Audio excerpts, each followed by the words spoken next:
Raindrops in her eyes signal a coming storm, and with it, the chorus of nature begins. Watch closely, for where rain falls, frogs emerge, heralding the rhythm of life.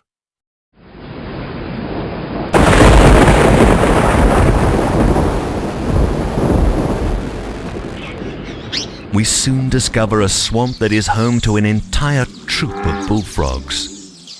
From the distance, one can hear the males calling for mating partners, their bellowing sounds dominating the savanna bushveld of Africa. They seem to engage in a kind of ritual they do to impress the females. They scrub their muscled hind legs in the mud, moving backwards and forwards, almost like a dog marking its territory and warning off potential intruders. Large males establish small territories on the periphery of the shallow water, which they defend aggressively, and from where they produce a long, soft advertisement call to attract several females. Females prefer to mate with these large territorial males. Medium-sized males are non-territorial and congregate in large groups. These males compete amongst each other for the attention of females that haven't mated with territorial males. Everywhere in the swamp, splashing noises catch one's attention. It is the sound of the male frogs constantly struggling to claim their domain and defend their territory. Both juvenile and adult bullfrogs develop three tooth-like tusks or projections, also called odontodes, on the lower jaw, which they put to lethal use. The jaws can develop to a width up to 90 millimeters, and with the sharp projectiles situated on the lower jaw, they clamp down on their opponent, throwing them in the air. These fights can be vicious and often lead to injury and even death.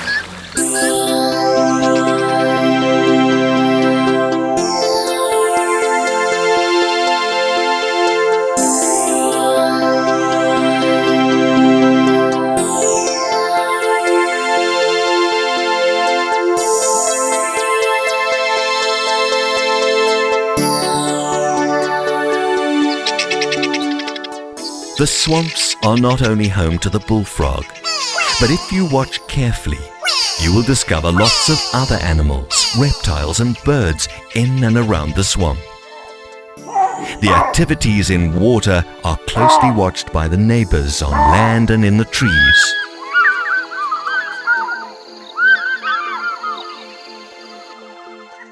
Puff adders are mainly active during the night, when it is not so hot.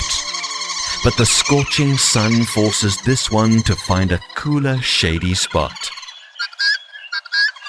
Nearby, a female leopard is on her way to quench her thirst, but a familiar smell forces her to take cover.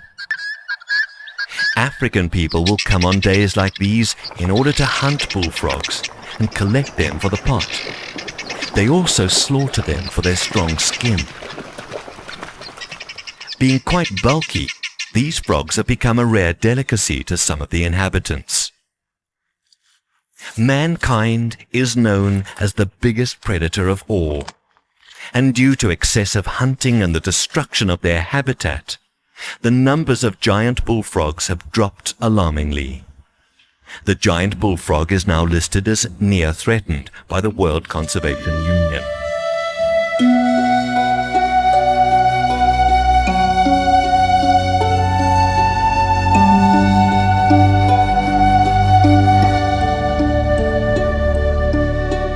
The giant bullfrog is the biggest and perhaps the most bizarre frog in South Africa. A monster of a frog compared to the 130 other species found here. It is not, however, the largest species of frog on Earth. The giant bullfrog is superseded in size only by the Goliath frog of West Africa.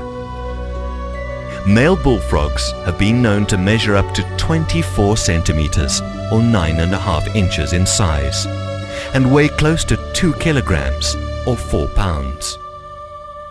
They are about twice the size of their female counterparts, which is unusual because the female frog is normally the larger of the two. Bullfrogs are known affectionately as the pixie frogs, but they hardly live up to their name. They're definitely not as cute as pixies, but the name refers rather to the Latin designation, Pixicephalus adspersus. The African bullfrog's stocky body holds a massive broad head with large protruding eyes. The pupil is set horizontally. Bullfrogs have fairly good eyesight, which helps them when they're hunting and assists them to avoid any enemies. Their eyes bulge out so that they can see in almost any direction. Their skin can be described as roughened and loose-fitting, with low rounded warts or corrugated ridges running lengthwise across the body. The skin color of the giant bullfrog ranges from dull green to olive green and helps the frog to blend in with its surroundings, ideal for ambushing its prey. The male usually has a yellow throat, while the color of the female's throat is more creamy.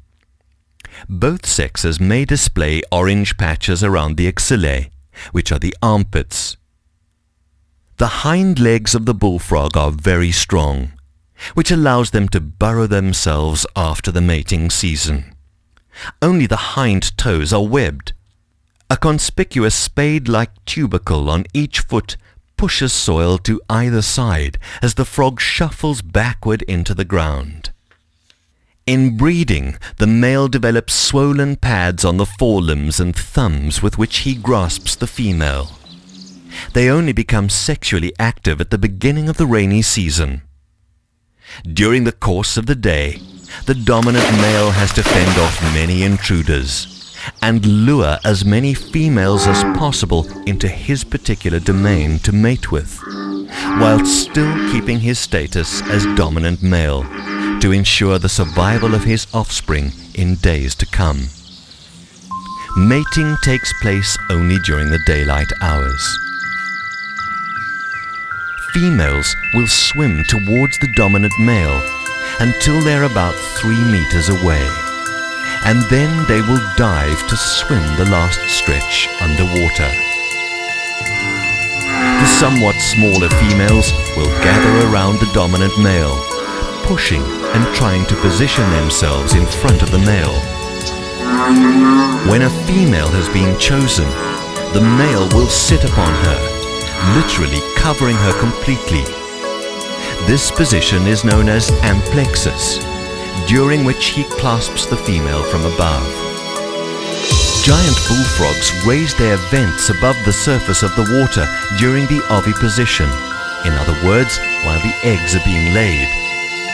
Fertilization is external and takes place before the eggs get in contact with the water. The male will shed sperm onto the eggs as they emerge from the female.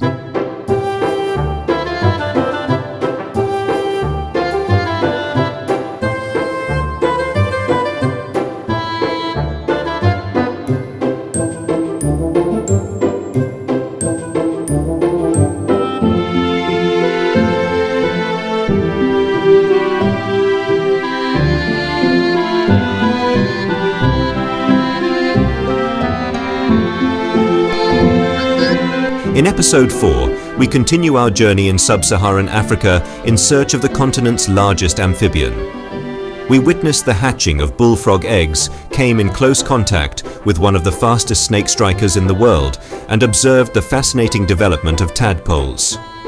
However, new challenges emerge, raising the question, will the tadpoles survive?